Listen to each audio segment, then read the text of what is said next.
mardi 21 juillet 2020 chers téléspectateurs bienvenue ñu ngi leen di gërëm di rafetlu ni ngeen di àndandoo ak ñun bis bu jot ci programme bi nga xamee ñu ngi leen koy dégtal ci la télévision d'ici et d'ailleurs ITV dikkat yi di àndandoo ak yéen bis bu jot comme ni ñu koy doxalee ci bu takkusaan gi jotee sama Sénégal di leen gunge seen animateur di leen ko présenter l'animateur du peuple Padros di leen gunge ba 18h30 17h mooy doogay jot takkusaan gi door nañu ko depuis tout à l'heure waaye nag ñun dañu leen di gàttandu ci takkusaan gi ngeen gàttandu sax voilà da ngeen ñu gàttandu ci takkusaan gi ñu àndandoo ak yéen gunge leen ba mu gën a guddi ma ngoog ñu dellu seeti rek man àndandoo ak sama xarit bi moom mu teg caañ bi ci côté bi ma toog nii rek jàpp sama ñaam mais naka war yaa ngi cool Bokar Diak mais wala bo mbaɗa selli mbaɗa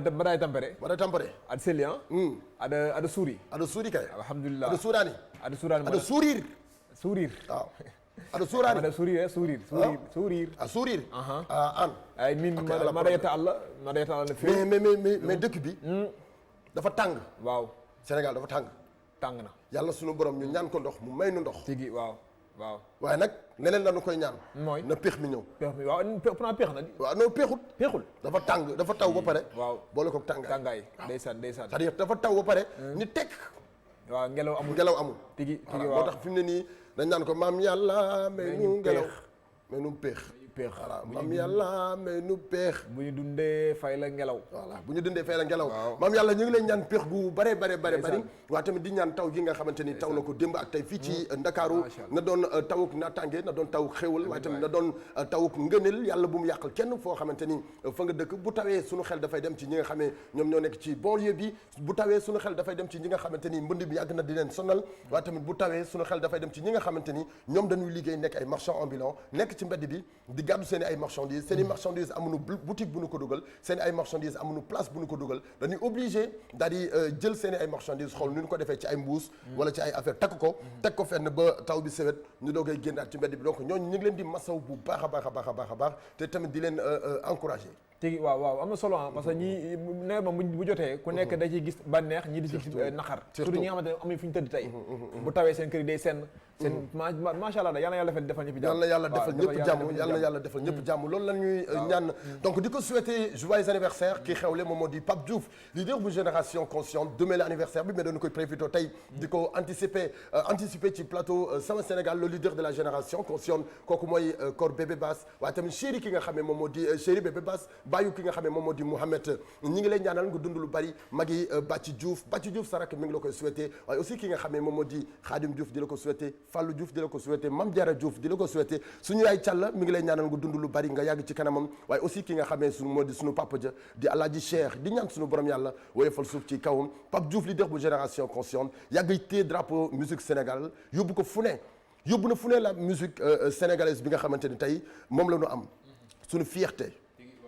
suñu fierté la Pape Diouf donc fierté sénégalais yi fierté musique africaine fierté musique mondiale musique àdduna bi sax la ñuy wax donc Pape Diouf ñu ngi lay ñaanal nga dund lu bari yàggal di sigil Sénégal yàggal di taxawu Sénégal donc Sama Sénégal mi ngi lay souhaiter bon anniversaire dundal par anticipation la donc demain la anniversaire ñu ngi koy profité tey régie la ñu jëm ci kanam ñu mën a seetaan élément sama diwaan tey am nañu invité bu spécial tey ngir mën a àndandoog téléspectateurs yi ci kanam tuuti su baaxee mën nañu dem àndandoog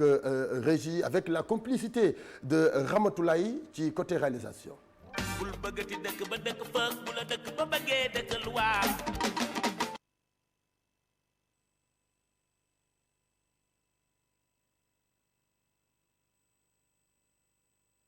fekk ma toog ak samay élèves parce que tous les jours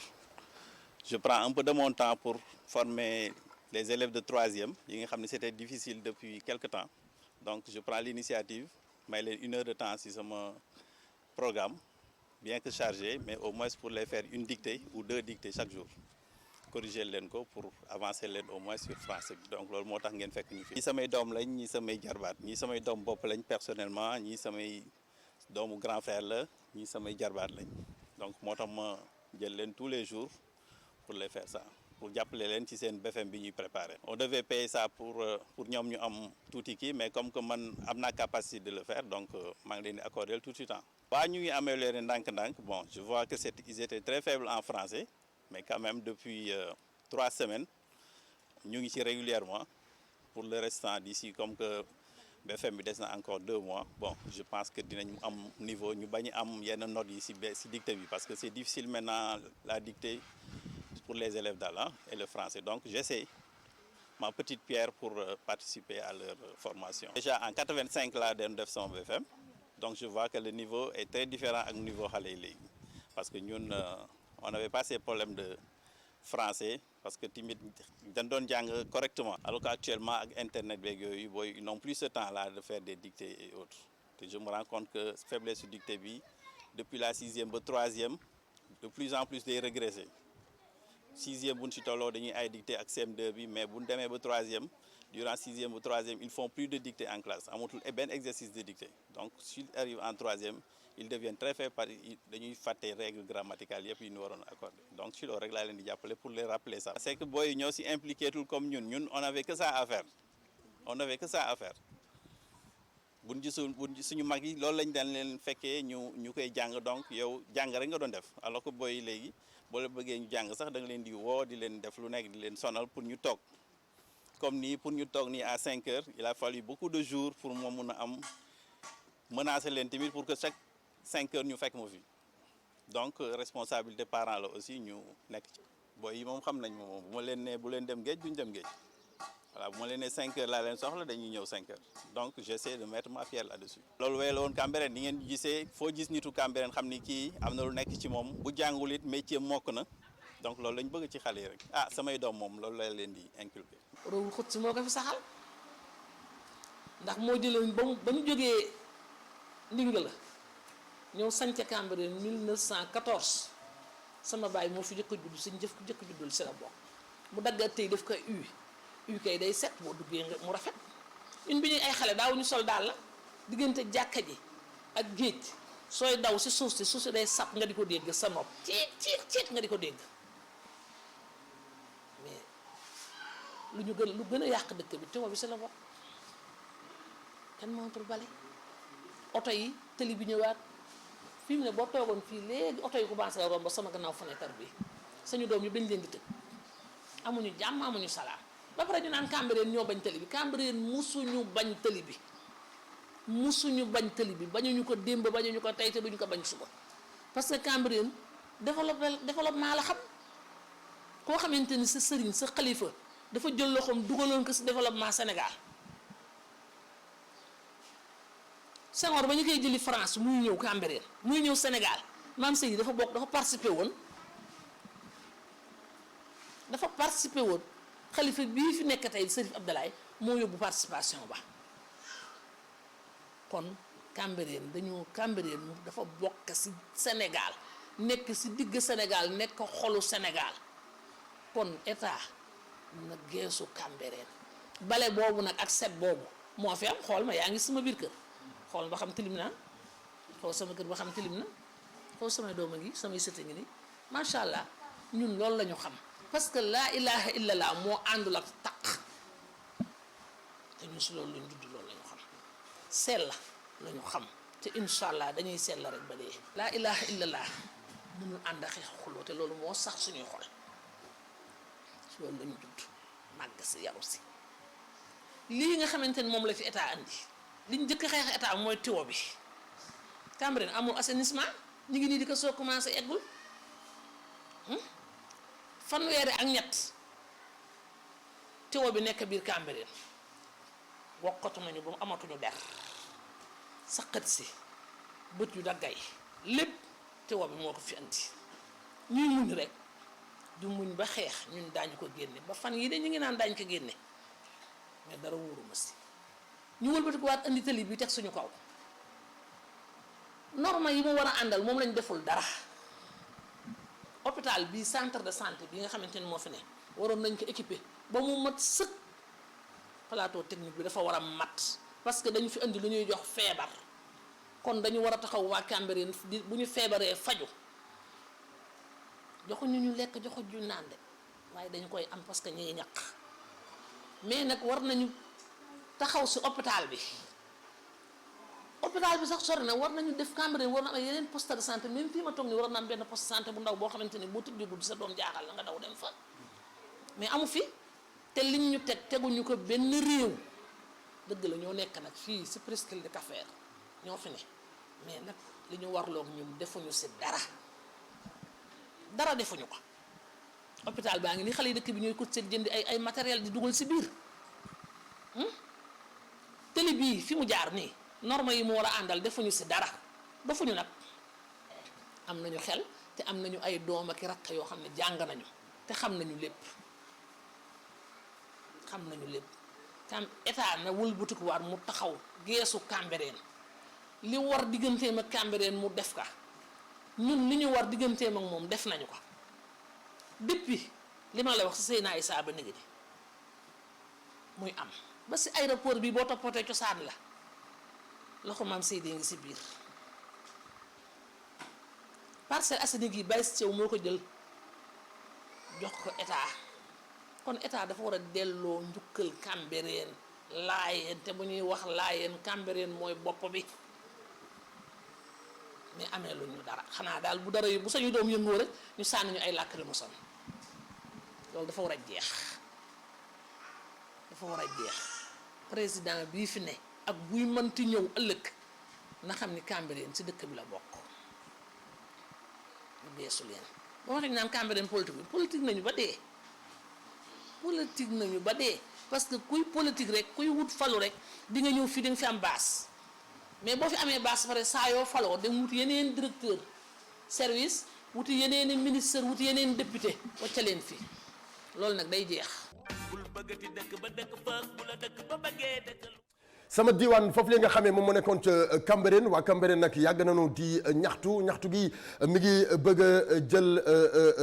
a jël temps parce que boobu ak léegi ba ñu dalee ñaxtu ci li nga xam ne moom moo di péage bi ñu fa jaarale ak li nga xam ne yëpp moom moo fa jot am ci diggante bi donc boobu ak léegi mi ngi bëgg a yàgg seen soxla nag war nañu ko saafaral ci nu mu gën a gaawee loolu nag dinañ ko jéem a xool lu ciy pexe ci plateau Sama Sénégal comme ni ñu koy doxalee bés bu jot ñu dem ci benn diwaan ngir xool exactement la nga xam ne moom moo di seen ay problème ngir ñu xool nu ñu ci amee solution ci fi nga xamee moom moo di ci Sénégal yéen ñëpp ñu ngi ci yéen a ngi ci émission bi parce que Sama Sénégal la donc du pour Parcelles Assainies du pour Guédiawaye du pour donc Sénégal la quoi voilà très bien ma ngoog dañuy dem régie léegi bu ko defee ñu seetaan benn vidéo clip bu ñu seetaanee vidéo ba pare bu ñu ci dellu siwaatee dalal suñu invité di Ndari Diouf koo xamante ni macha allah bari talent mën li muy def waaye tamit nekk artiste boo xamante ni tey di ngeen ko découvrir ci li nga xam ne moom moo di plateau Sama Sénégal régie juste après on revient.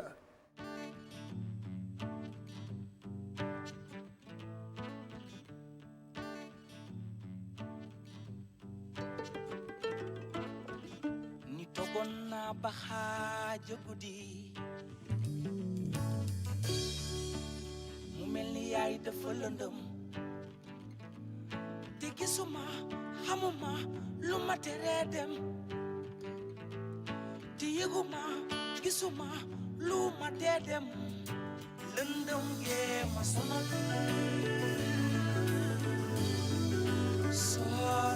ma lool lëndëm gee ma sonal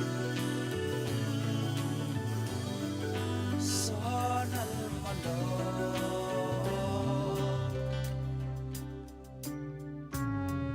te guddi moo gën a bari sutura te gën a lëndëm du fi yuux ba nu jàpp fi baatam fi ku la ñee du la yërëm di gisuma xamuma lu ma teree dem di yëguma gisuma lu ma tee dem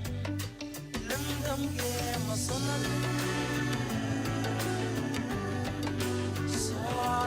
ma lëndëm gee ma sonal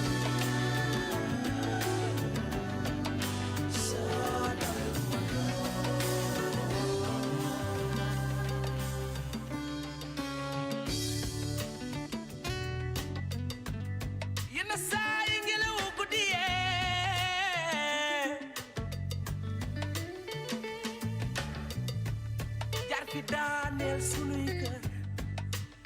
te duñu xam ngelaw lu mu doonoo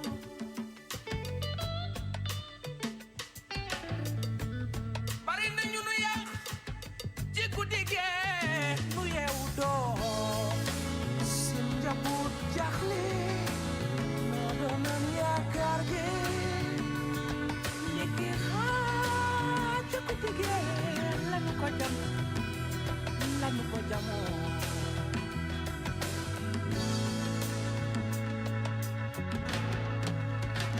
lëndëm gee ma sonal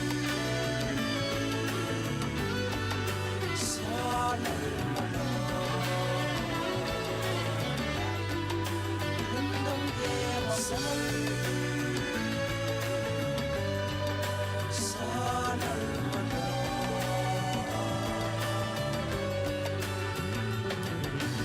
mu dëkkee ma sonal fu ma dem li ma war a def laa deful de yàlla xam na ni def naa ko man dama réere woon mbir mi guddi bëccëg du jëkk rek li mu tëlee ma buy ne woon na ma soo dee génn guddi na nga limaayu ndax guddi daa am ko moom soo dee seetlu guddi ci nga gën a yëngu ci kër lii daal war naa taal ñi dox yoonu guddi miin ko ñu xamal ndaw ñi lii dëgg daal dëgg dëgg guddi lëndëm naa yow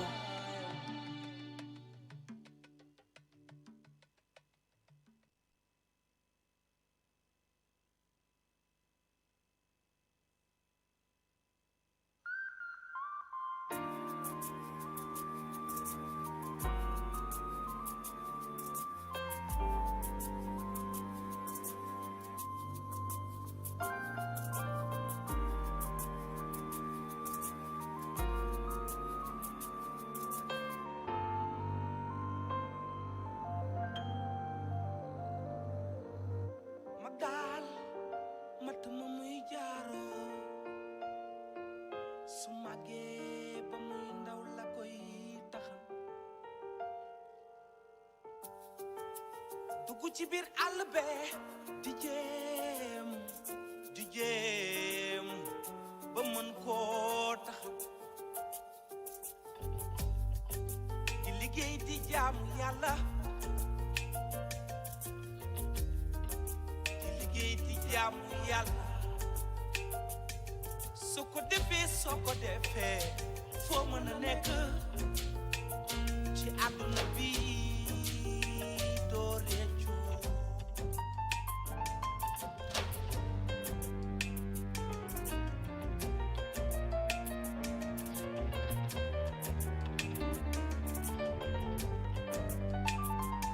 ñun dañu wit xabaar ñun dañu wet dëkk wet toog di la jooy waaye ñoo ngi ñaan.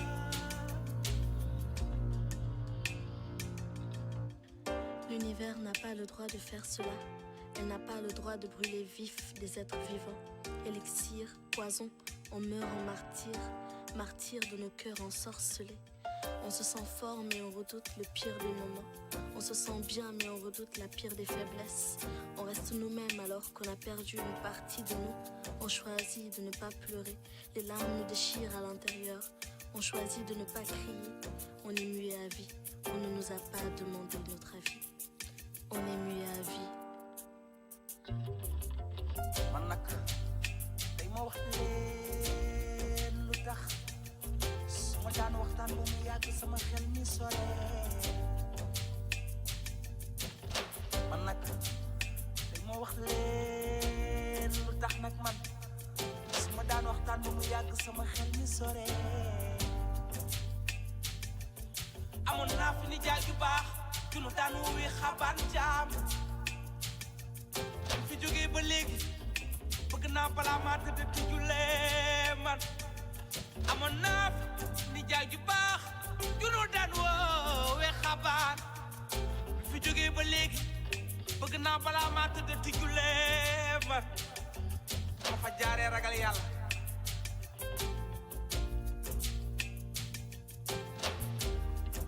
waaru ci yàlla. Espoir de demain, espoir d'un jour lointain. Entre blasphème et prise de tête, on garde la tête froide. Notre cœur sera éternellement brûlant. Un homme est parti. J'ai perdu une vie. Je renais. J'ai perdu une vie. Je grandis. J'ai perdu une vie. Je te verrai un jour, papa. Je te verrai un jour, papa. ñun dañu wit xabaar ñun dañu wet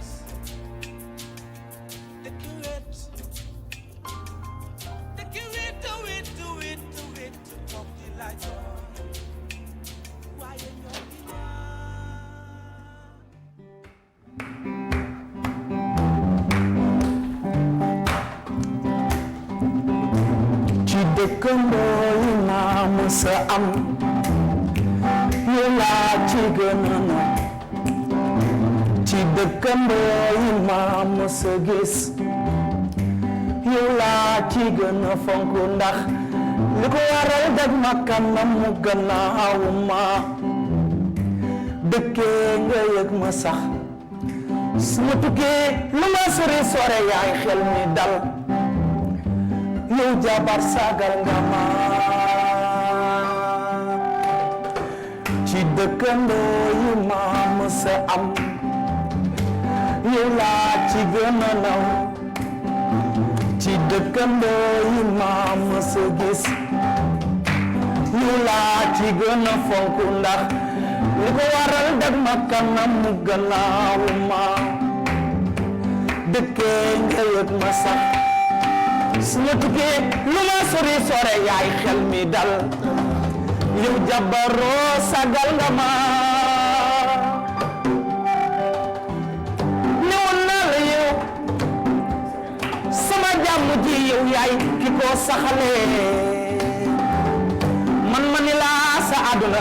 dinaa ko sukkëree bi nga dikkee ba léegi jabar dara ñaaw fee yow nga dëkkee nga sagal ma jabar suturaal nga ma ba say njëkkee sax jub di la sargalee xamuloo ni ma la fonki waay wuy leeleel li ci mbëggee ne woon naa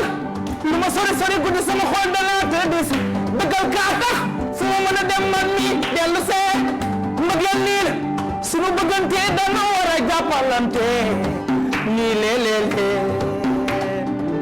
desedel naa la sa gàtt tànk yaa di sama wéeru waay ñëw say wax di ma toppatoo di ma béggal waay mbëggeel nii la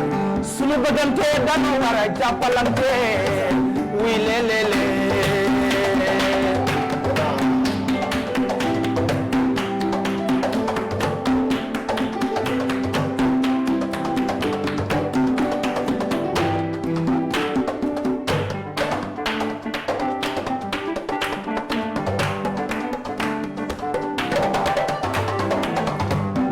bàyyante woo saxoo di baalante woo ñun duñu bàyyante saxoo di baalante woo ñun duñu bàyyante woo saxoo di baalante woo ñun duñu bàyyante woo waaw waaw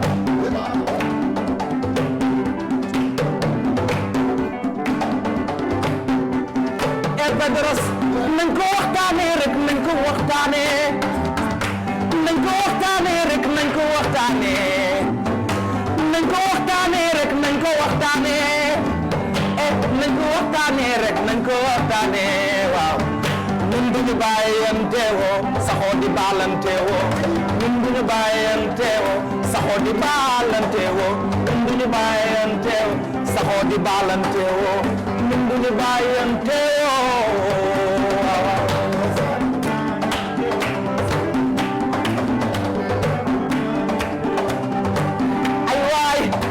nañ ko waxtaanee rek nañ ko waxtaanee nañ ko waxtaanee rek nañ ko waxtaanee nañ ko waxtaanee rek nañ ko waxtaanee waaw nañ ko waxtaanee rek nañ ko waxtaanee fu mu toll nii Ndakaaroo ngi taw ñëpp ngi seen biiri kër nañ ko waxtaanee rek nañ ko waxtaanee ñun duñu bàyyanteewoo saxoo di baalanteewoo ñun duñu bàyyanteewoo saxoo di baalanteewoo ñun duñu bàyyanteewoo saxoo di baalanteewoo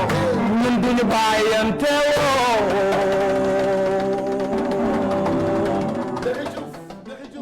am tey ci plateau Sama Sénégal comme ni ñu koy defee chaque mardi ñu am benn invité découverte boo xamee dañuy découvrir talent bi nga xamee mi ngi ci moom dañuy découvrir li nga xamee tey réew mi soxla nañu ndaanaan lu mel nii tey di taxaw di partager ak ñun ndaanaan lu mel nii tey taxaw di nu bégal ndaanaan lu mel nii di taxaw ci ay scènes yu mag a mag a mag a mag ci àddina bi à travers li nga xamante ni moom moo di musique bi muy def xale la jeune la mi ngi judd ci jamonoy 1990 le 10 avril 1990 tey mi ngi nuy bégal fii nga xam ne moom moo di ci plateau Sen Sénégal tey le 23 juillet 2020 dañu koy bàyyi mu nuyonteeg sénégalais yi ginnaaw bi mu nu bégalee ak voix bu neex ki nga xam ne moom moo di Ndari Diouf salaamaaleykum ani waa Richard Toll ani waa Saint-Louis ani waa Nord gi quoi. waaw salaamaaleykum Pedros maa ngi lay béggee bu baax a baax. di kontaan aussi ci dalal bi nga xamante ni dalal nga ko ci émission bu rëy bi. di Sama Sénégal. di béggee ñi nga xamante ni ñu ngi ñuy suivre ci côté Facebook bi côté Instagram. surtout et en plus que ñi nga xamante ni actuellement aussi ñi ngi seen biir kër yi. waay di ñu seetaan. pratiquement ñëpp ñu ngi toog seen kër yi parce que tey dëkk bi dafa salté. dëkk baa ngi tooy xepp waaw mi ngi tooy xepp ñu ngi génn ci mbedd bi quoi. c'est ça mais naka mu. waaw bon ñu ngi béggee bu baax a baax. ani waa Richard Toll. waaw bon waa Richard Toll ñu ngi fa. ñu ngi leen di nuyu bu baax a baax. waa Saint-Louis aussi. waaw donc Ross Béthio. bon région du fleuve bi yëpp ñu ngi leen di béggee ñu ngi leen di nuyu di kontaan ci ITV quoi. alors Ndari depuis quand yaa ngi ci musique bi depuis quand nga intégré bien vrai que ndaanaan dafa nekk ci yow. mais depuis quand nga intégré ak léegi. waaw bon mën naa ni wàllum wooy moom mën naa ni bi ma ko tàmbalee yàgg na parce que man bi ma xàmmee ba léegi mën naa ni nekkuma ci lenn lu dul way musique ci laa mës a nekk donc mën naa ni métier bi ma jotoon a dugg sax di ko def muy tailleur boo dee xool musique bi moo ko ëpp doole ba yàq ko donc voilà ñu nekk ci ay tailleur nga doon suivre. waaw donc jot naa suivre tailleur affaire yooyu noonu mais après ak daw dem seetaani répétition gars yeeg di jàng ak bëgg def guitare bëgg woy affaire yooyu loolu yàq métier bi ma continuer suivre musique bi ba tey mu indi ma fii nii quoi. kan moo la inspiré. waaw bon man nag damay déglu grand yi laay déglu. parce que bu ñu xoolee ce style musical bi nga xam ne yaa ngi koy def. c'est différent ak tey li Sénégalais yi gën a fi Sénégalais yi gën a concentré wu. si c'est-à-dire da ngay def musique boo xamee ku ne mën na ko déglu. moo xam mooy nigérian bi. moo xam muy sénégalais bi. moo xam muy tubaab bi. moo xam muy congolais bi c'est-à-dire ñëpp mën nañu ko déglu. c'est différent ak tey li ñu xam fii ci Sénégal. rëm tëmb gu saf-saf ngoo xamante ni day tax bu ñu déglu sax musique. à la base am na ku la inspiré. waaw bon man moom ki ma njëkk inspiré ci musique mën naa ni ki nekk ci kanam moom mooy Youssou Ndour.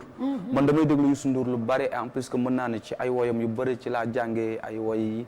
parce que boo dee xool su ma ay intonation sax su may woy da ngay gis intonation yi même su paroles yi bokkul harmonie yi mais da ngay gis ni intonation yi bon da ngay xam exact kii ci kan la jàngee woy waaw donc et en plus que damay déglu ay Cheikh Lo damay déglu ay Touré Kunda damay déglu ay Baba Maal et tout ça ku si nekk may jël ci yow li nga xamante ni moo gën a riche yow quoi. pourquoi nga choisir style musical bi. waaw bon li tax ma choisir que c'est parce que mën naa ni musique bi moom kese moom moo nu mën a yóbbu ñun fa sore ñun Sénégal parce que tey si tey bu fekkee ne leneen la muy mbalax ou quelque chose kuy sénégalais ku nekk même sa baat bu neexul mën nga ko donc ñun dama jàpp ni ñun dañu war a jéem a def lu nga xamante ni tey comme ni ñuy déggee Congo di dégg Nigéria di dégg feneen ak feneen dinañ ñuy mën a dégg ñun Sénégal ci biir loolu c'est important c'est important en 2016 ci nga njëkk a def sa production yaakaar naa. waaw bon en 2016 doon naa jot a def ay single à Saint-Louis di woyantu en plus que doon naa def ay théâtre aussi ba jot a jël 5 fois voix d'or à Saint-Louis. ah oui oui jël naa aussi prix Tundu Dior bokk ci album Tundu Dior bu festival jazz de Saint-Louis. et que voilà ak beaucoup de trophées yu nga xamante ni bon jongante yi ma mës a bokk yëpp dama ko jël mosuma ci perte benn. te festival yooyu jongante yooyu fa la doon am. jongante yooyu am na ci yoo xamante ne Ndar la daan am na ci yoo xamante ne Dakar la daan am na ñoo xamante ne régional la daan nekk. comme lu ci mel na ay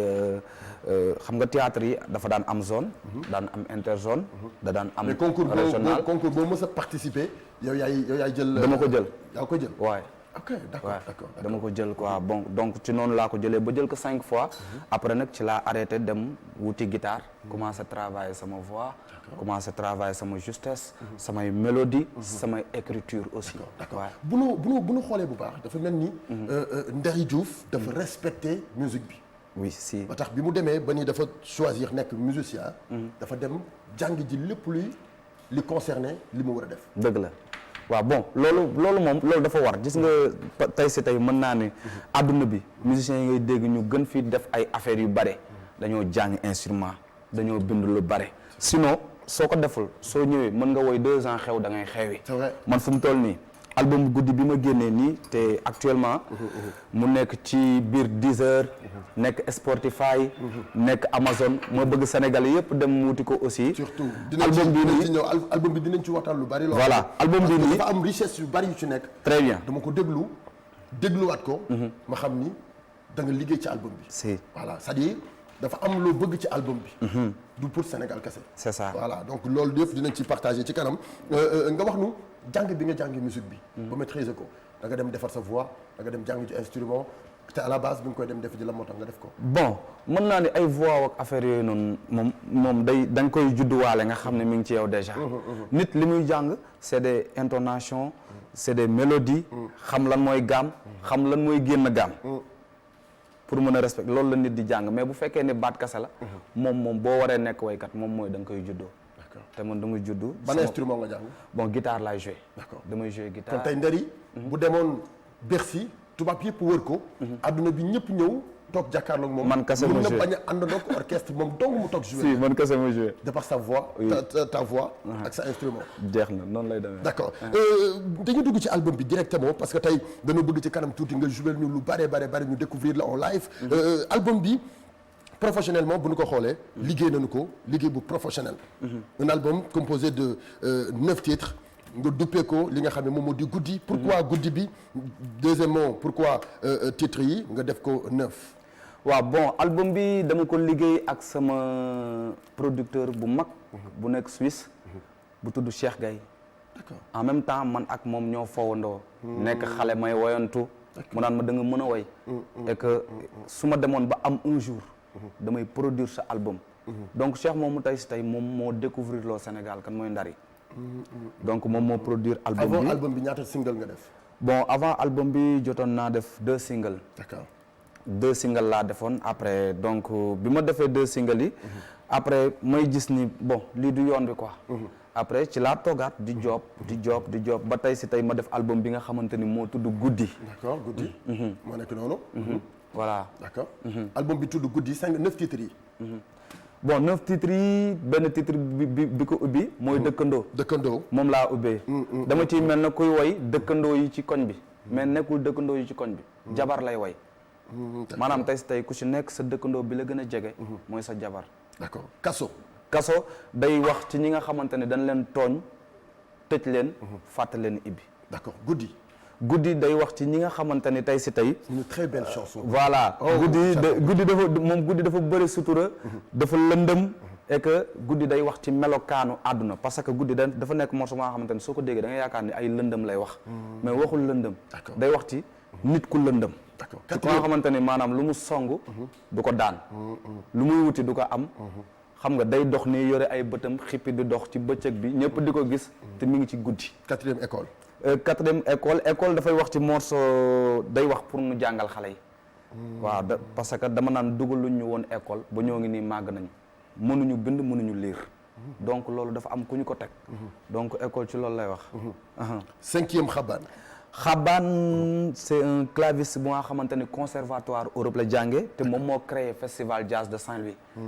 donc yàlla def avant may génnee album bi ñu àndoon di dem ci benn festival bu tudd Fesmoine waaw Fesnac Louga bi ñu fa demee bi ñuy retourné ñun ñoo àndoon ci 7 place ñu def accident moom mu décédé donc mooy morceau bi ñu tegoon léegi Xabaan Thiam yal na yàlla yërëm ko voilà donc waaw voilà quoi foofu moom xam nga du mu mën a sore quoi donc d'accord loolu yëpp dinañ ci ñëw après 6e titre nga ni Wayjur bon Wayjur dafay wax ci maanaam jafe-jafe yi nga xamante ni suñu waajur yi ñu ngi koy dund parce que dafay wax ni maanaam yërmande dafa fees ci suñu xolu waajur yi ndax suñuy nelaw ñu kërti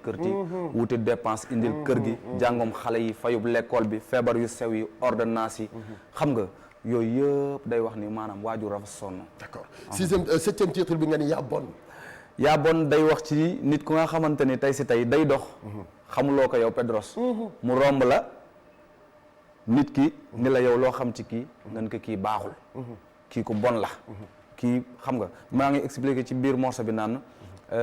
dafa am waajoo xamante ni dafa ñëw ci koñ bi bëgg jabar am benn xale bu muy àndal bi mu demee ba war a takk dafa dem ci benn mbokk bu gën a jege mu koy laaj kuy xale bi kooku ni ko xale bi caga la bu ko takk. d'accord. donc yooyu yëpp dafay am ci dëkk bi parce que da ngay gis ko nga xamante ni mësul seq ak jigéen dara mu taxaw di ko seedeel naan donc li muy wax nii yëpp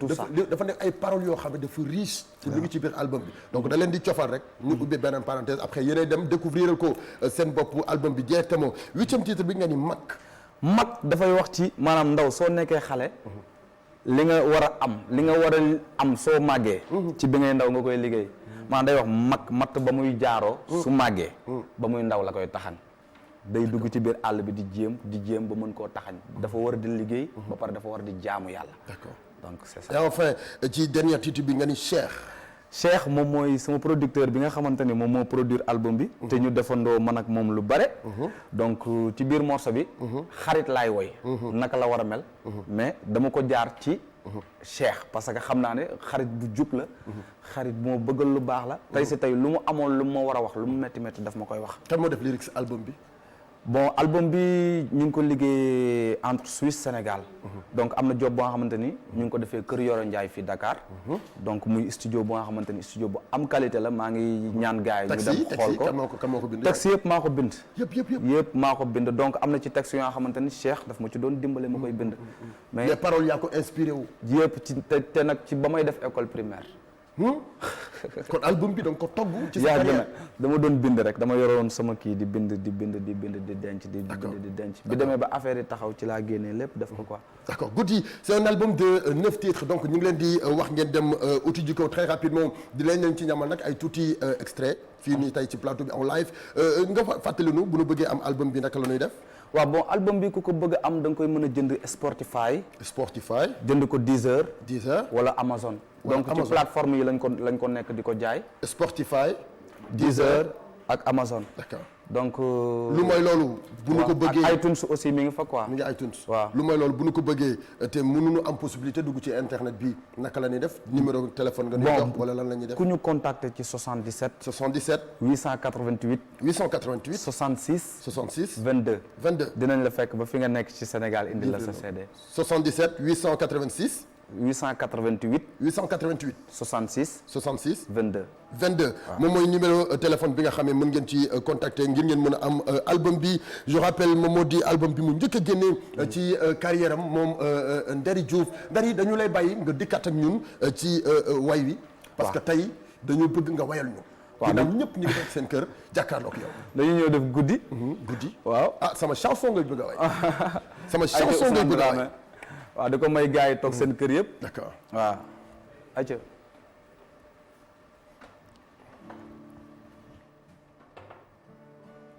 vas-y.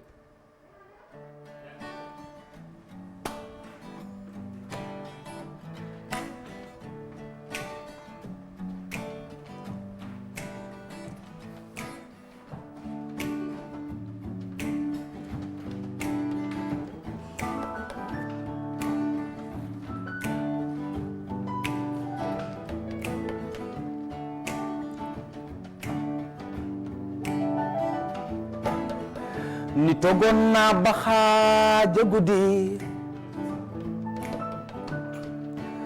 mu mel ni yaay dafa lëndëm te gisuma xamuma lu ma teree dem te yëguma gisuma lu ma teree dem lëndëm gee ma sonal ma loolo yaay lëndëm gee ma sonal sonal ma loolo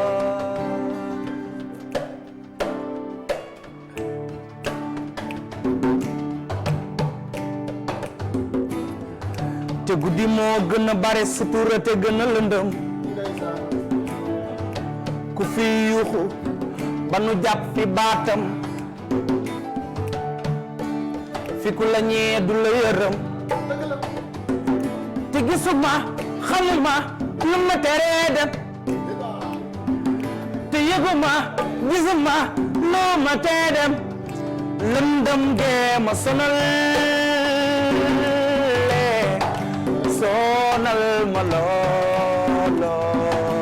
yaay lëndëm gee ma sonal ma loolo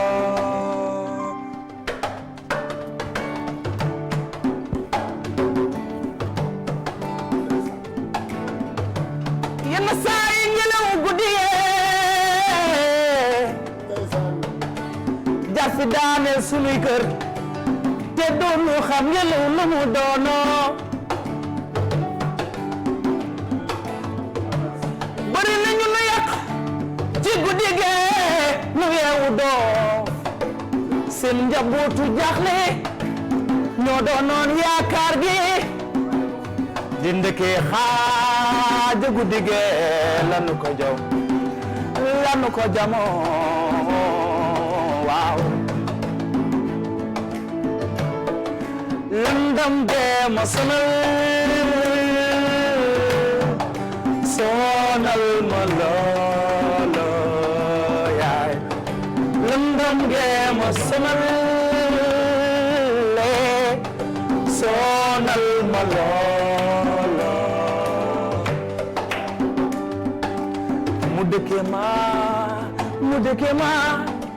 mu dëkke ma yaaye dëkke ma dëkke ma mu dëkke ma sonalo guddi gi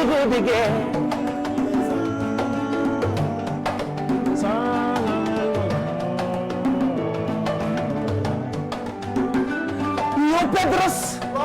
mu dëkke ma sonalo guddi ndax yaay guddi moom moo lëndëm lool ndax yaay guddi moom dafa leer lool ndax yaay guddi léeg-léeg mu tàng léeg-léeg mu sedd léeg-léeg mu leer léeg-léeg mu lëndëmoo yow Pedros guddi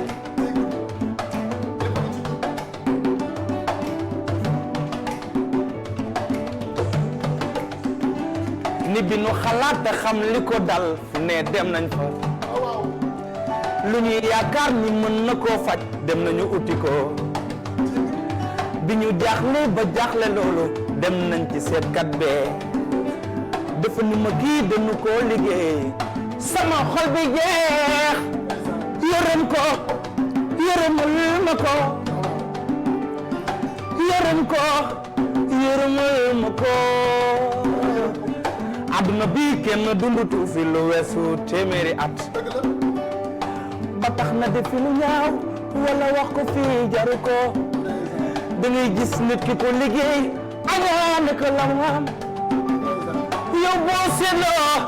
sama wax yi benn lay doonoo wi le Pedros baax nga lool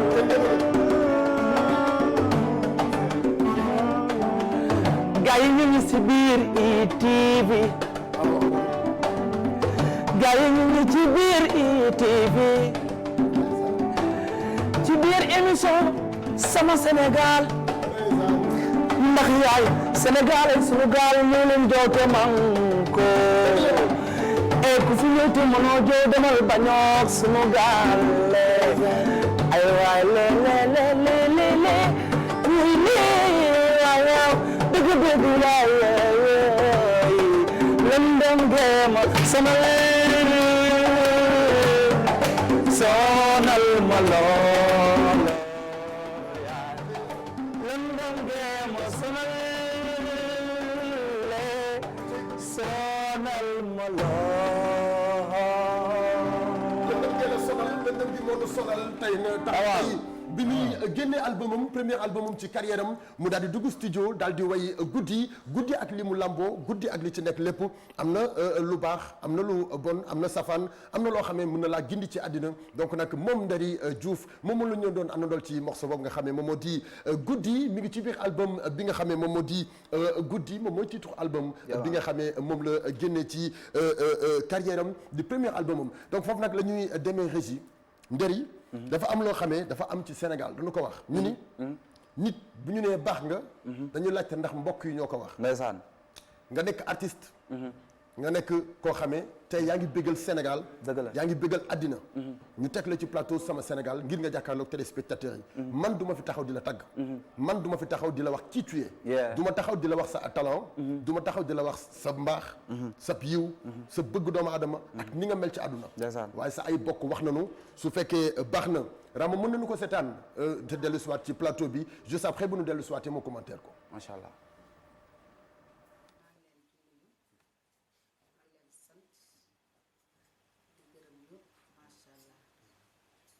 lu ma mën a wax ci Ndëri bare na ndax Ndëri maa ko jur waaye bëgg na ma yërëm na ma fonk na ma lu mu am danga ko bokk ak man lu ne la may defal ma koy ñaanal li mu judd yal na ko yàlla may lu kawe njortam yàlla may ko ci lu mu bëgg ñu bokk ak jullit yëpp ci kàttanu yàlla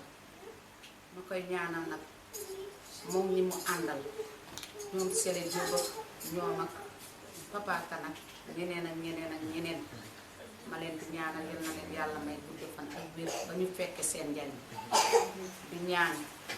jigéenam yi yal na leen yàlla déggale ñoom ki ne jariñ di ñaanal Ndëri lu mu bëgg ci liggéeyam bi muy def yal na ko yàlla may ndax Ndëri yërëm na ma Ndëri dafa moo am balay def dara dafay génne sama njëkk a génne sama wàll jox ma li may jox bu ñëwee ci man sax daf may bett damay tiit ma koy ñaanal rek li mu sumb nii yal na ko jariñoo ak jullit yëpp mbokk yëpp macha allah ñëpp xet si ma koy ñaanal yal na ko yàlla may lu kawe njortam yal na ko yàlla may ndax Ndëri baax na Ndëri am na yërmande billaahi wallaahi bu ñëwee sama kër gi day fees dell nit te Ndëri alalam ju mu yore da koy maye lu mu yore léegi muy bees tàq Ndëri da koy jël joxe ko léegi xaalis bu demee tëggi ba ñëw bu ñëwee yëpp da koy jël joxe ko si saa si wala mu joxe ko ba mu jeex ñëw sax ni ma yaay li ma joxoon barewul nangam ak nangam joxe naa ko foofu jeex na ma koy ñaanal nag yal na ci am lu kawe njortam yàlla dimbale ko nag si kàttanu yàlla barke Seydina Muhammad loolu rek laa amoon na ci wax. nekk artiste dem ba nekk ndaanaan nga taxaw sa yaay ci yow di wax jikko ji ci yow di wax mbaax gi ci yow ak fi nga ko teg lu jafe ci artiste lu jafe ci waykat boo xam ne dafa nekk ci yoon di doogay tàmbali ndax way jur yi duñu am confiance ci seen i doom bu ñuy doogay dugg ci aar mi parce que dinañ jàpp ni nit ku bon la ñu war a doon après ndax dafa bari ay xaaxam yu nekk ci biir naka nga gisee témoignage bi. waaw mais bon di ci kontaan d'abord parce que moom it moom nu ñu mel rek quoi sama yaay moom man nu ma mel rek mën naa ni moom moo ma ko yare parce que nit ku nekk bon ni nga boo màggee ni nga mel dafa fekk ni yow noonu lan la yare donc man bu fekkee ni joxe la wala bokk wala genre affaire yooyu yëpp nekk ci man mën naa ne moom moo ko def ci man parce que dama juddu gis ko moom it muy joxe su amee joxe xam nga ba ci heure añ nii day fexe day bëgg ñu bëri di ñu ngi naan boo ñëwee ci kër gi boo ñëwee ci kër gi ñëpp dañu fay ñëw très bien waaw donc noonu la demee bon xam nga xaw ma nu mu ko mën a waxee sa générosité voilà foofu lay waxee donc man moom du ma sax bëgg di wax sama bopp xam nga benn instant mais affaire yi daal bon ñoom ñoo ñu ko yaree quoi ñoo leen ko yaree parce que Pedros gis nga même boo fekkee ni da nga nekk xale nekk sàcc soo màggee soo nekkee policier sàcc ngay ne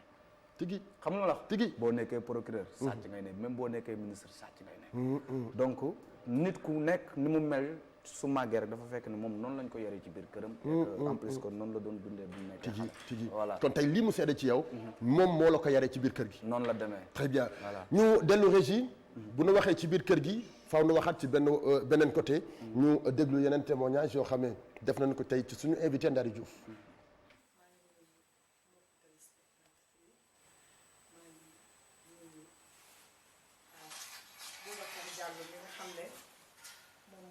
suñu doom jooju nga xamante ne macha allah dóor waar rek lañ ko xame mu nekkee xale ba ni mu màggee occasion bii nag dinaa si profité nuyu si Boubacar Diallo bu baax a baax ndax Boubacar nag wàllu yëpp ay fansam la lu ko chartool yëpp ay fansam la rawatina nag nun ñi kon nag su invité suñu doom jooju nga xam ne suñu doomu bopp la bokk ci ñun dañu ciy sawar su ngeen ma laajee ci Ndari Diouf nag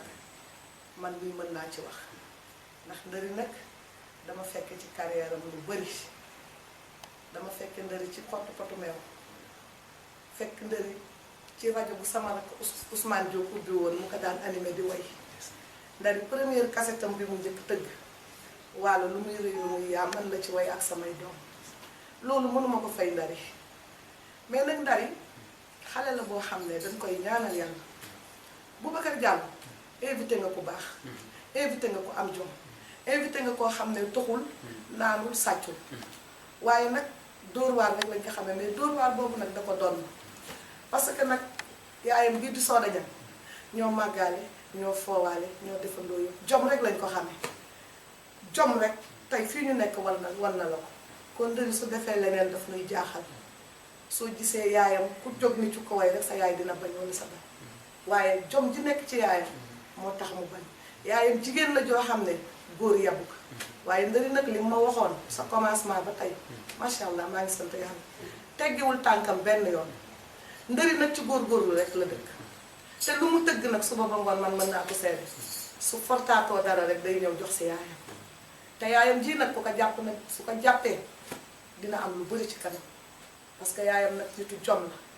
waaye Ndari màgg na judd fekk fi ay magam nag muy nab Ndari ju muy nabu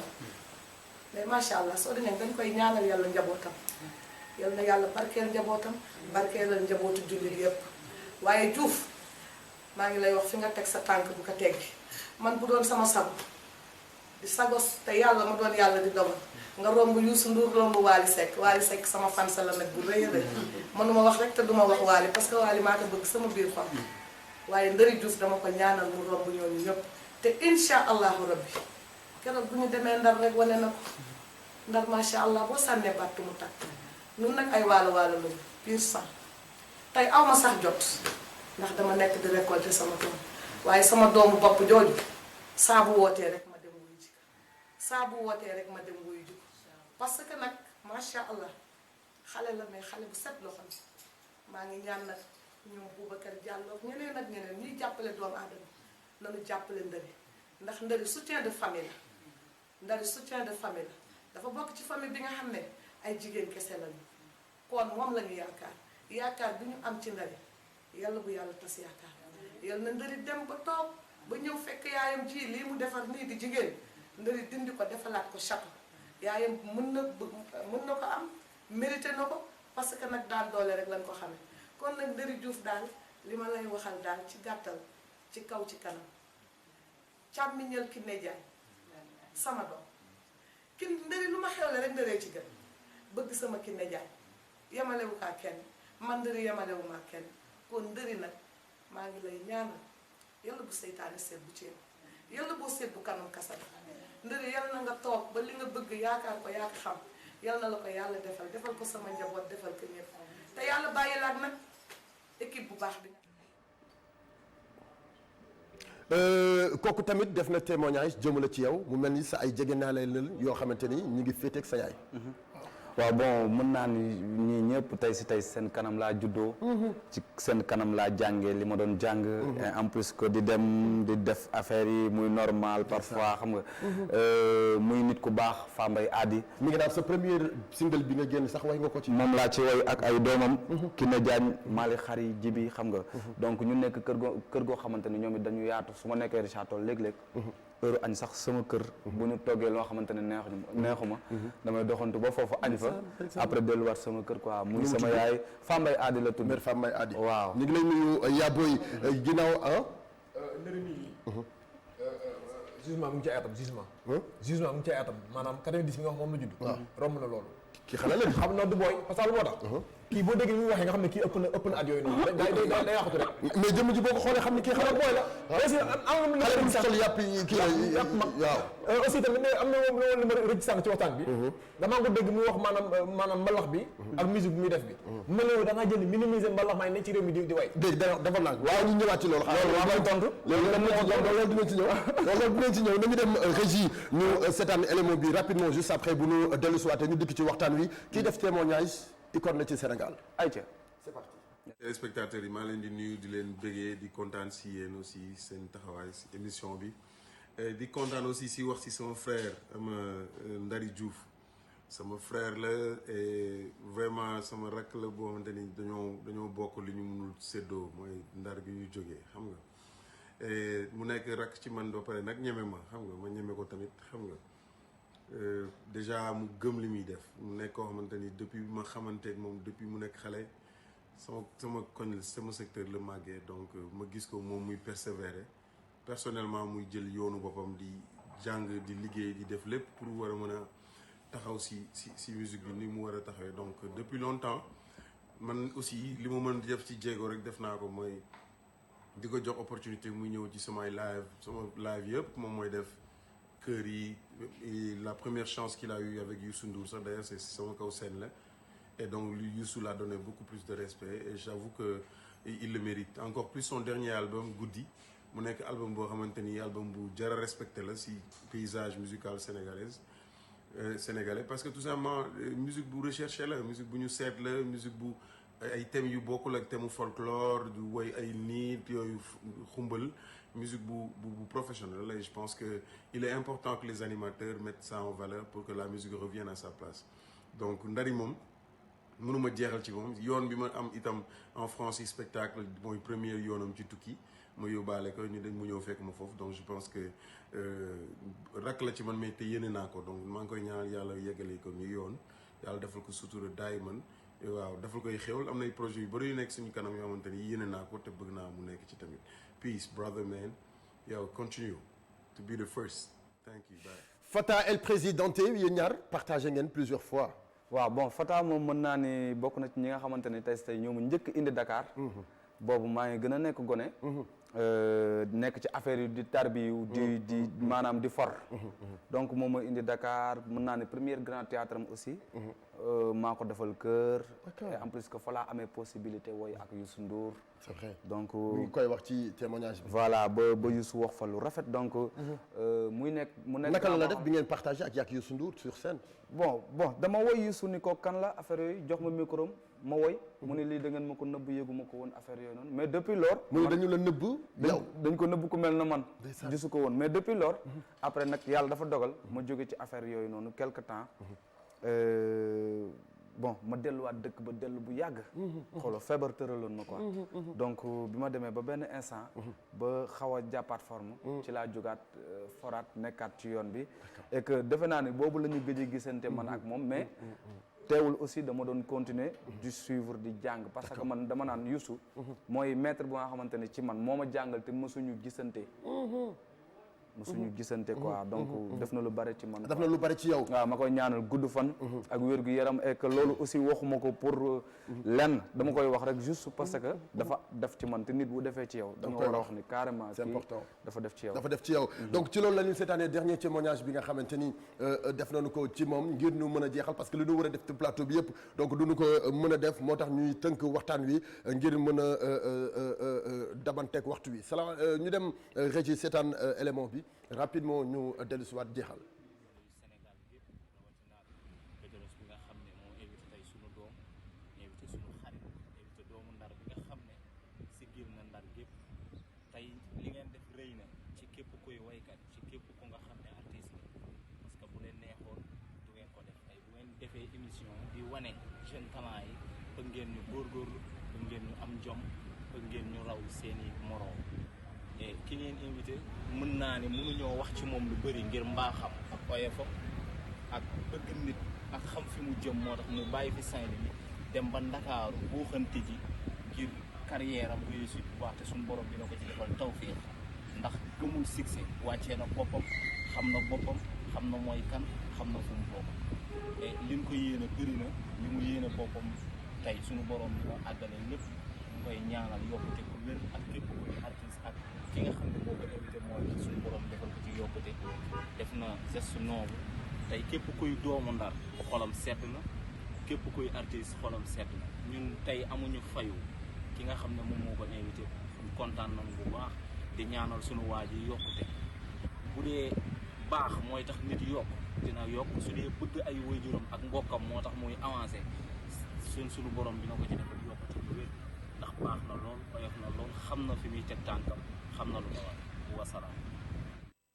ni ko ñun dañoo def suñu devoir mooy xool li nga xamee soxal na askanu Sénégal ñu jël ko di ko promouvoir moom askanu Sénégal doon ko soxla te dafa nekk valeur boo xamante ni fii ak ci kanam yaakaar nañu Sénégal dinañ xam exactement que am nañu valeur bu mel nii fii ci réew mi comme ni ñu amee Cheikh Lo comme ni ñu amee ki nga xam ne moom moo di Jogel Sakho comme ni ñu amee ki nga xam ne moom moo di El Hadj Diouf foofu la ca Canada donc loolu la ñu bëgg ci moom mi nga xam ne moom moo di Nderi Diouf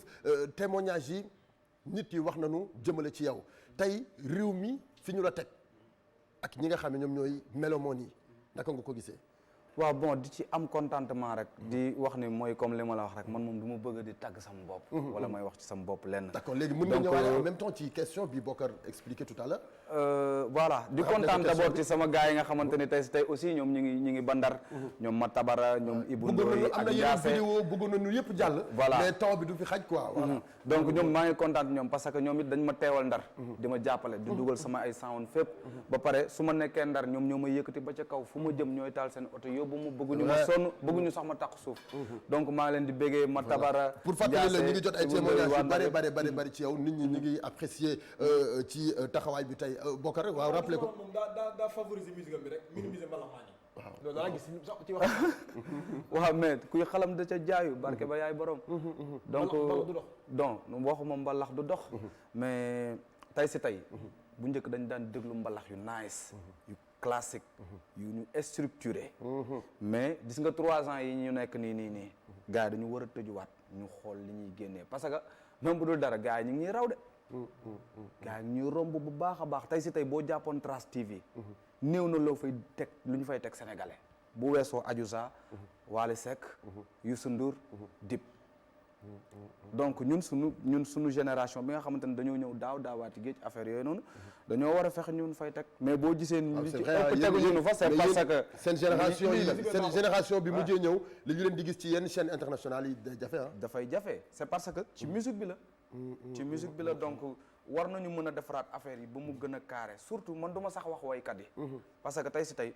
mën nga jógee fii nga jóge nii dem ci benn studio pour bëgg def benn morceau mais pour man musiciens yi nga xamante ni ñoom ñooy instrumentistes yi ñii guitare ak ñii jouer clavier instrumentistes yi ak ingénieurs yi ak techniciens de son ñoo war a job ñoom ñoo war a liggéey bu baax a baax parce que déjà li ñuy def nuroo na artiste bi moo ñëw am production ñëw proposé ne lii laa bëgg mais nga structuré ko mu carré defar ay pont defar ay intro defar ay affaire mais gars yi léegi dañuy jóg rek daw ñëpp dawandoo d'accord tey musique bi ngay def fan nga bëgg a ñëbbu musique bi bon musique bi fi ma ko bëgg a yóbbu déjà ma nga fa moom mooy boo dee xool album bi mu génneek léegi Europe bi la gën a jar d'accord te loolu moo nekkoon man sama yéene man bi ma nekkee xale objectif bi loolu la waaw dama doon déglu benn groupe bu mel na groupe Work mooy fi Abdou Guité Seck jaar groupe Work waaw Work bi ma leen doon déglu dama daan wax man kañ laay màgg ba am genre arrangement yu mel nii kañ lañ may dégg fii et que bi ma ñëwee sama premier album dama ko éteindre donc tey sama album tey si tey boo duggee France boo duggee Allemagne boo duggee Belgique boo duggee Suisse fépp def nga ay tournée internationale wala dafa ko bon déjà daaw def 8 dates ci biir Suisse bi ay Strasbourg ak affaire yooyu yëpp joué naa fa et que ren maa ngi waajalaat loolu d'accord donc bëgg am fas yéene nekk benn artiste boo nga xamante ne nekkul artiste boo nga xamante ne dañ lay xam Richard Toll Ndar ak Dakar très bien damay bëgg ñu xam ma Gambie Sénégal découvrir gu xam ma Mali xam ma Guinée Bissau xam ma Kenya xam ma biir France xam ma Hollande xam ma fépp très bien voilà ataay bi ñëw na comme jamono ji moom dañoo nekk ci jamono coronavirus macha allah donc caay bi ko def ci kaas AGT Mermoz bismillah gaa ngeen naan caay ngeen naan ataaya moom nag du naan ataaya moom du naan ataaya waaw ok moom lu muy làkk moom Mermoz moom bon ab tubaab la da ngeen naan ataaya yow xaw na dégg wolof fan tu parles wolof tu sais pas parler pas de souci tu sais jouer marimba tu peux hein mën na jouer marimba vas-y Mermoz ah ok d'accord marimba c'est notre. waaw beneen clavier moo koy def quoi. clavier bi muy joué nii c'est. non comme déggul olof moo bëggoon xool ba xam mën na jouer marimba comme. non mais bu la yëgalee ci mbalax nga xam ne lépp dëgg la. album bi moom moo def piano yëpp. ah oui. Jean Mermoz muy un bon pianiste mooy joué en même temps Pape Diouf. présenté lañu en même temps orchestre bi nga teg nii. voilà moom mooy joué en même temps Pape Diouf day joué ak ay gars yu bëre. kii moom mooy xew seen. borom Yoff. xew seen a ngi nii. waaw xew dafa xew de. waaw gis nga. Ousmane Dramé moom it moom moo composé morceau guddi. guddi. voilà félicitations sama morceau bi laa composé. moom étudiant la. d'accord. université bu Ndar la nekk. mais dañ daan toog ni di waxtaan teg ataay. mais équipe bi ëpp na lii quand même. non mais gars yi déggoo man la. faw ñu ñëw indi équipe bi yëpp. il faut que ñu def émission live spéciale je rappelle téléspectateurs yi nag lii du émission boo ñu def. pour jouer live bu mag a mag doon ko def nii rek comme c'est-à-dire loo xamante ni dañ leen di wétali. accompagner leen ak tuuti guitare. ak tuuti percu. ak li nga xam ne moom moo di ak ay harmonie yu tuuti rek. voix bi mën a ëppal importance. donc tey moom la ñu ñëw pour découvrir ko donc dañu lay bàyyi ndëri nga dikkaat ak ñun ci ay way. parce que fi mu ne nii ñi ngi waaj a jeexal li des ci temps bi du bari donc di nga dikk ak ñun ci beneen son juste après ñu doogee dikk terminer plateau bi en. waaw bon damay ñëw ma def kaso. parce que kaso dafa nekk morceau boo xamante ni. tey si tey dafa bëri ñoo xamante ne ñu ngi ci biir kaso yi. ñu tëj leen. te defuñu dara. d'accord morceau bi day wax ci ñi nga xamante ne tey si tey bi ñuy génn seen kër yi ñu leen di tooñ di leen tëj. seen doom mi ngi doon judd mi ngi soog a judd. tey seen doom sëyi nañu ba am ay doom te ñu ngi ci kaso bi ba léegi ñu tooñ. donc morceau bi day lancer appel mën nañu ko déglu ci benn 4-3 minutes. voilà day lancer appel ci ñu àtte ñi nga xamante ne defuñu dara ñu ñibbi seen kër yi ndax seen njaboot yaa yi nekk ci kaso bi. voilà ñu ngi leen di fàttaliku à tout moment. voilà ba pare di lancer waat beneen appel que di gouvernement Sénégal. lancer woon naa ko ci beneen télé dama koy waxaat fi na jàppale Sénégalais yi ñu am kaso yu baax parce que tey kaso këru ñëpp la. man mii mën naa fa dem. yow Macky Sall. keneen ak keneen ku ci nekk mën nga fa dem donc nañu fexe ba. kaso yi mu neex a nekk. surtout parce que buñ la wonee photo yi nga xamante ni gars yi ñu ngi leen koy teglee guddi gi. ñuy nelawee noonu sa yaram day daw ak taw bi nii yoo yeeg yenn mën ngeen ko jouer nii pour ko defee ñu rayale temps bi très rapidement li des ci temps bi moo dul bari moo tax dina mën a waxtaanee lépp c'est parti. ayca kaso.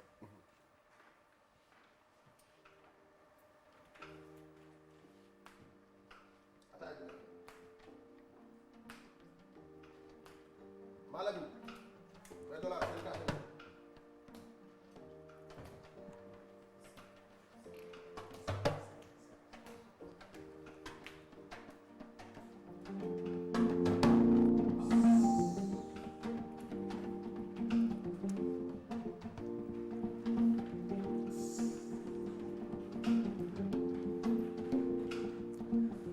dëgg maatit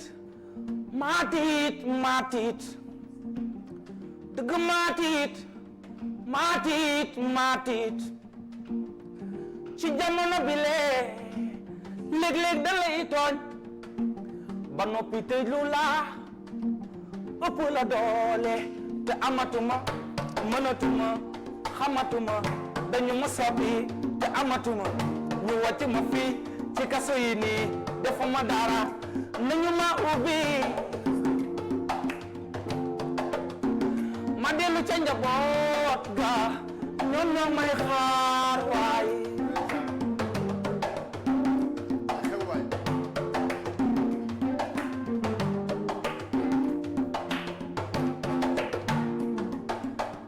dëgg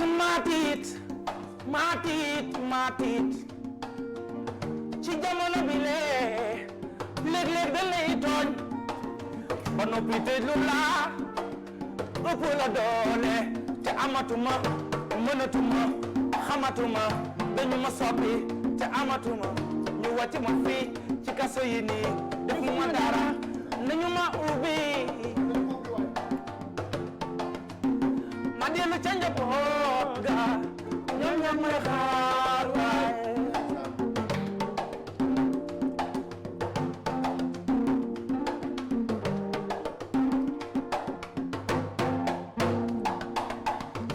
dëgg maa tiit man waay wooy maa tiit man bilaay ma xaw a tiitoo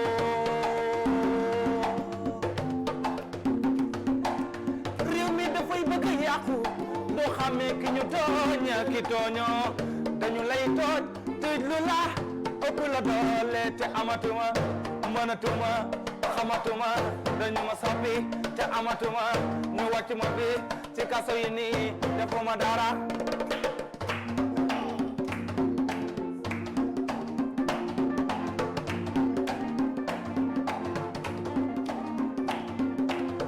réew mi dangay waaru fii dangay waaru réew mi dangay waaru bilaay dangay waaru soo mënul na nga bàyyi ka man dem mu dem waa soo mënul na nga bàyyi ka man dem mu dem waa bilaay doxalal waaye bilaay doxalal waaye bilaay walaay doxalal waaye yow bilaay doxalal waaye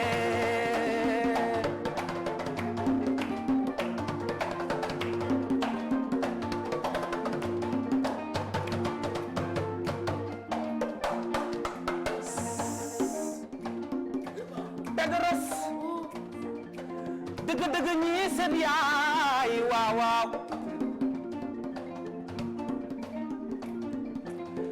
ñii seen yaay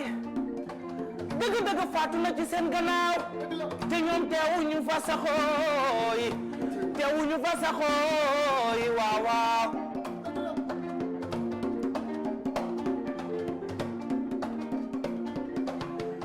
ñii seen baay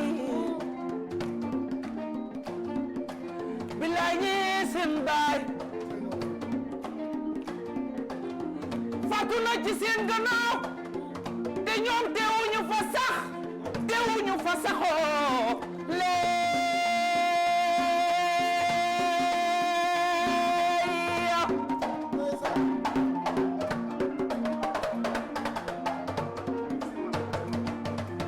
ngir yàlla yéen ubbi leen ma waaw waaw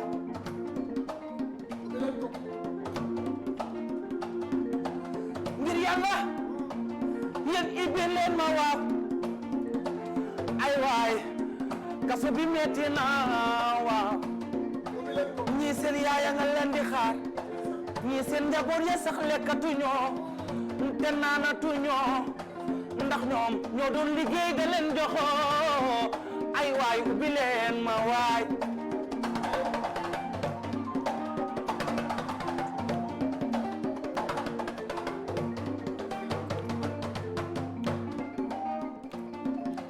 ngir yàlla ubbi leen ko waaw ndax yaay booy am na ñoo xamante ni si ba ñu demee kaso seen waajur yi faatu nañu ci seen gannaaw te ñoom seen bés teewu ñu fa sax waaw waaw réew mi dangay waaru fii dangay waaru réew mi dangay waaru bilaay dangay waaru man mënatuma ñu wàcc ma fii ci kaso yi nii defuma dara waa ni mi ngi ci biir album guddi bi nga xamee moom Nderi Diouf génne na ko une très belle chanson donc ñu ngi la ci félicité di rendre hommage ñi nga xamante ni caabi fette na leen ginnaaw di détenu yi nga xamee ñi ngi ci prison yi ñi ngi leen di bàyyi xel à tout moment ci nekkin bi ñu nekk ci prison yi di ñaan nag ñu ibbi leen ngir ñu génn dem delluwaat ci seen wetu njaboot yàlla na ko sunu borom yàlla def Nderi tey ñi ngi ci Covid 19.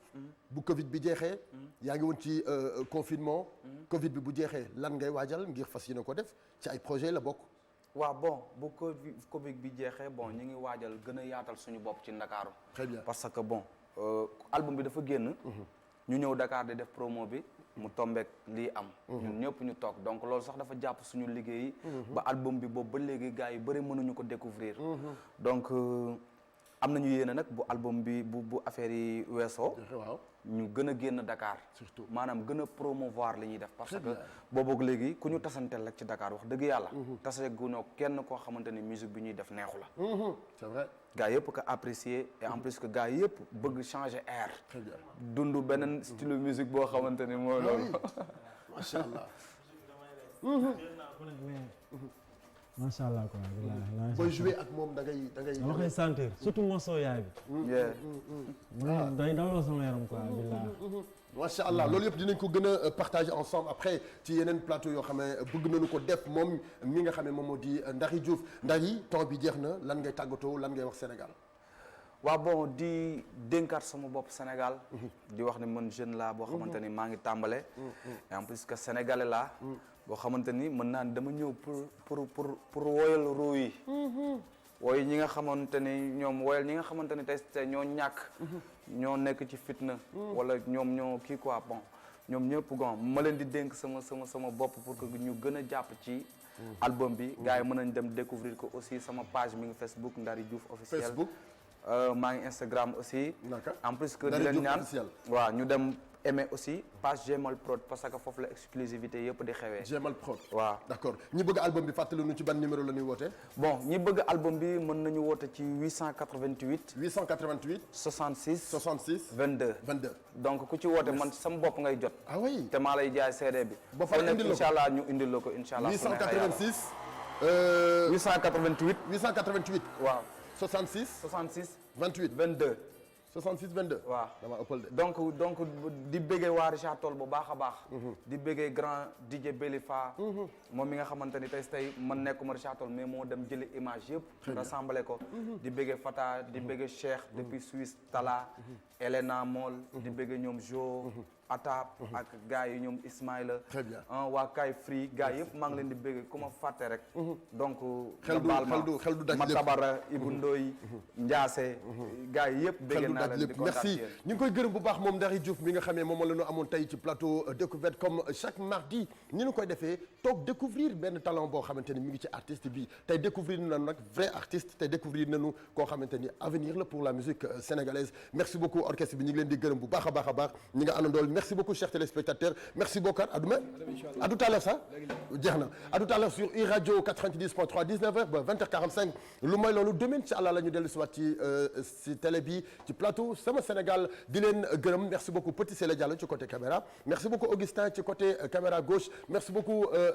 Samba Linguère ci lumière merci beaucoup DJ Mo ci côté son Ramatoulaye ci côté réalisation Mr Lay réalisateur moom tamit ñu ngi koy gërëm ci àndandoo bi ak ñun ci plateau sama Sénégal rendez-vous demain d'ici là prenez bien soin de vous ñu ngi leen di ñaanal suñu borom yàlla defal leen jàmm jàmm ak jàmm nañu yàlla sàmm ñu nekk ci jàmm bu suba incha allah jàmm.